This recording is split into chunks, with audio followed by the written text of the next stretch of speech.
गांव की चौपाल पर वह पुराना पीपल का पेड़ आज भी याद आता है। इस पेड़ के नीचे बने चबूतरे पर न जाने कितनी दोपहरी काटी है। इसी उधेड़ बुन में यादों को संजोए रितेश अपने गांव पहुंच जाता है। जैसे ही कार गांव में पहुंचती है, सभी बाहर निकलकर देखने लगते हैं। रितेश अपनी पत्नी के साथ अपने माता पिता से मिलने आया था। रितेश और काव्या दोनों लंदन में रहते थे। कई सालों से आने की सोच रहे थे, लेकिन कभी टाइम ही नहीं मिल पाता था। घर पहुंचते ही देखा पिताजी पहले की तरह अपनी आराम कुर्सी पर बैठे कोई किताब पढ़ रहे थे और माँ रसोई में मिट्टी के चूल्हे पर रोटी सेक रही थी। दोपहर होने को थी।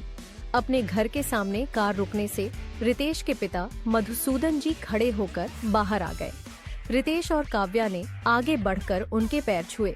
अपने बेटे से मिलकर उन्हें कोई खास खुशी नहीं हुई, बस एक हल्की सी मुस्कुराहट के साथ उनका स्वागत किया और अंदर आने के लिए कहा। अंदर रितेश अपनी माँ के पास पहुँचा। आलोचना जी ने बेटे को देखा तो चूल्हे से तवा नीचे रखकर आकर उसे गले से लगा लिया। दोनों ने माँ के पैर छुए। आलोचना जी ने कहा, कितना कमजोर हो गया है, विदेश में कुछ खाने को नहीं मिलता है क्या? ये सुनकर रितेश हंसने लगा। बस करो माँ, हर बार तुम यही कहती हो। वहाँ ये तेल घी नहीं खाया जाता, मसाले भी बहुत कम डाले जाते हैं। काव्या बोली, तभी तो हम माँ के हाथ का खाना खाने आए हैं। ये सुनकर रितेश बोला, देखा माँ, ये इसलिए बोल रही है कि कोई काम न करना पड़े। चल हट, मेरी बहू से मैं काम करवाऊंगी क्या? इतने सालों बाद तो तुम लोग आए हो। यह कहकर आलोचना जी हंसने लगी। अगले दिन सुबह रितेश चौपाल पर पहुंच गया। वहां पहले ही की तरह मेला लगा हुआ था। कुछ छोटे बच्चे उस चबूतरे पर खेल रहे थे। गांव के कई बुजुर्ग बैठकर बातें कर रहे थे। उनमें से कुछ हुक्का पी रहे थे। लंदन के मुकाबले यहाँ का माहौल एकदम अलग था। कितना सुकून था, कोई चिंता नहीं थी। सब एक दूसरे से हंस हंस कर बातें कर रहे थे। कमी थी तो एक चीज की नौजवान कहीं नजर नहीं आ रहे थे। रितेश आगे बढ़ा तो एक बुजुर्ग ने उसे पहचान लिया। बेटा, रितेश कब आया विदेश से? चाचा, कल ही आया था। आप लोगों से मिलकर बहुत अच्छा लगा। कहते हुए रितेश उनके पास जाकर बैठ गया। चाचा, मेरे साथ के कोई भी नजर नहीं आ रहे। तब एक बुजुर्ग ने कहा, बेटा, तेरी तरह सब शहर की आंधी में उड़ गए। इस गांव में अब बूढ़े ही बचे हैं।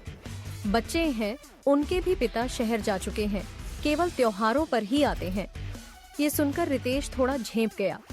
उसे भी तो बड़ा शौक था शहर जाने का। पिता की अच्छी खासी खेती थी। कई बीघे के खेत थे जिन पर मजदूर काम करते थे। बिना कुछ करे घर में पैसा आता रहता था। लेकिन रितेश को तो तरक्की करनी थी। शहर जाना था। आज उसे एहसास हो रहा था, पैसों की भागदौड़ में गांव छूट गया। लेकिन क्या उस पैसे ने खुशी दी है, या सिर्फ सुख सुविधाओं को बढ़ाने की होड़ में शामिल करके रख दिया है? घर आया तो उसके पिता मधुसूदन जी खाना खा रहे थे। आजा बैठ। अरे सुनती हो, रितेश आ गया, इसका भी खाना लगा देना। कुछ ही देर में काव्या रितेश का खाना लेकर आ गई। रितेश पापा के पास ही चारपाई पर बैठकर खाना खाने लगा।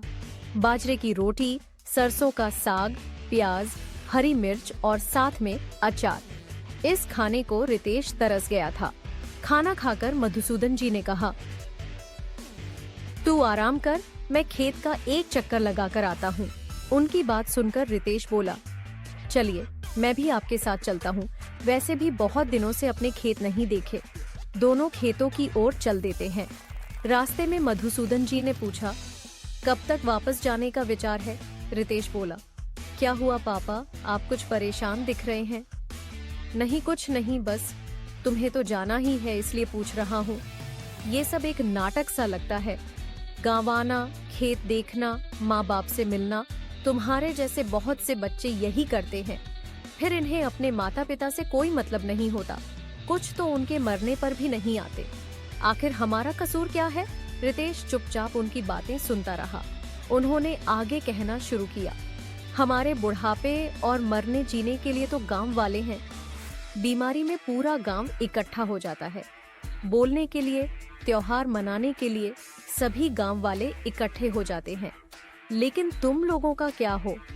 उन शहरों में जब तुम बूढ़े होगे और तुम्हारे बच्चे तुमसे दूर चले जाएंगे, तो तुम्हारे सुख दुख में साथ देने वाला कोई नहीं होगा।